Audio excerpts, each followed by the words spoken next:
hebraico para designar esse instrumento que era dado ao povo, o seu toque, e cada toque era uma mensagem específica. Assim como em Apocalipse 14, dos versos 1 ao 6, aparecem anjos tocando trombetas e também dando uma mensagem de um evangelho eterno. 3 mensagens angélicas. E parte desta mensagem, eu irei explicar aqui, é a mensagem de reforma de saúde. Uma mensagem que foi dada desde o princípio, lá no Éden, quando Deus havia criado Adão e Eva. Eles tinham sido criados perfeitos das mãos de Deus, saíram perfeitos das mãos do Pai. E o intuito de Deus para que eles fossem felizes e tivessem uma mente limpa, saudável, era que se alimentassem bem, se alimentassem da terra. Nós fomos criados com mãos, nós sempre fomos coletores, para comermos de frutos, de verduras, árvores frutíferas, sementes, assim como está em Gênesis capítulo 1, verso 29. Deus nos deu sementes, nos deu frutos, verduras e leguminosas. Infelizmente, o primeiro agricultor foi justamente aquele que sacrificou o seu irmão, matando por conta de inveja. O seu irmão era um cuidador de animais, um pastor de animais, um pecuarista. E Caim era um agricultor.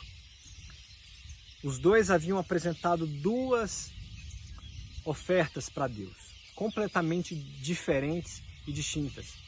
Em uma havia sangue, havia um animal morto e aparentemente uma cena terrível. Aquela sim aceita por Deus. A outra, completamente bonita, cheia de verduras, frutas, legumes, o melhor do fruto da terra. Mas uma representava o melhor de Caim, que era o fruto do seu trabalho. O contrário da justificação pela fé. A justificação pelas próprias ações e pelos próprios atos. Do outro lado, ali estava um sacrifício, exatamente como Deus havia pedido, denotando a fé na justificação em Cristo, que está em Gênesis 3,15. Mas o que tem isso a ver com a alimentação? Bem, em Gênesis capítulo 3, no verso 21, é feito o primeiro sacrifício, porque a nudez do homem precisaria ser coberta naquele momento. Ele se envergonhou na presença de Deus e se sentiu nu. Ele nem havia percebido a diferença do que era nu ou que era vestido, porque naquele reino o que imperava era a inocência, a pureza, a paz. Mas logo depois do pecado, tudo aquilo havia caído por terra. Então, o sacrifício de animais começou a fazer parte do plano de salvação, que era uma forma didática de ensinar de Deus para o homem como funciona o plano salvífico e que era necessário sangue, um inocente morrendo no lugar do culpado.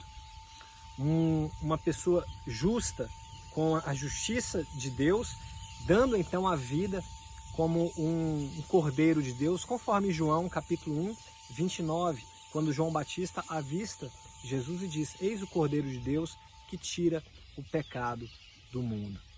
Voltando para o assunto da alimentação, o plano de Deus desde o princípio era que comêssemos de uma forma mais natural, bebêssemos a água da fonte, direto da terra, de minas cristalinas, de jazidas de água, e que comêssemos de forma natural para que a nossa mente trabalhasse da melhor forma possível. A nossa glândula pineal, que é uma glândula que fica por trás do lóbulo frontal, é justamente essa antena espiritual que nos dá um contato de Deus, da sensibilidade espiritual, da presença de Deus, e ela é muito influenciada por aquilo que nós ingerimos através da nossa boca. Se alimentando bem, essa glândula ela funciona melhor. Se alimentando mal, essa glândula tende a ser cada vez mais dura e calcificada. Muito a ver com a questão da dureza do nosso coração, que biblicamente tem a ver com a nossa mente. Então, ao comermos de forma natural, vamos ter mais sensibilidade em relação às coisas de Deus. Mas com o pecado, o homem passou a seguir os seus próprios conselhos. Tudo aquilo que Deus abominava e que não faz parte dos planos de Deus passou a ser do cotidiano do homem. Tanto que o homem só passou a adorar a Deus novamente com o nascimento de Sete, um outro filho de Adão, que era um filho da promessa. Alguns anos se passaram e nós conhecemos então a vida de Enoque, que andou com Deus e foi trasladado e hoje está nos céus, juntamente com Deus. E ouvimos também de Metusalém, o homem que mais viveu nesta terra. Viveu durante centenas de anos, mais de 900 anos, 969 anos nesta terra. E um ano depois da morte de Matusalém, houve então o dilúvio. O dilúvio foi o juízo de Deus para um povo rebelde, um povo que se deleitava nos prazeres da carne e nos prazeres deste mundo e se esqueceu completamente de Deus.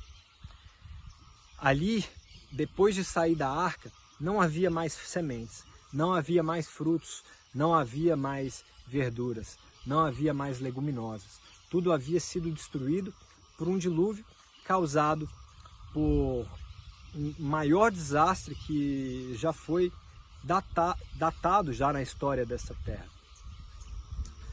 Meteoros caíram, fracionaram então o continente, a Pangeia, água em grande abundância saiu de dentro da terra, as placas tectônicas se separaram, as águas do céu também, as comportas do céu se abriram, animais foram extintos, mas seguros dentro de uma arca construída por Deus, através de Noé, estava Noé e seus 7 integrantes da sua família, com animais que foram colocados ali em pares, de animais puros ou animais também imundos, que eram colocados em 7 dos animais puros e em 2 dos animais impuros.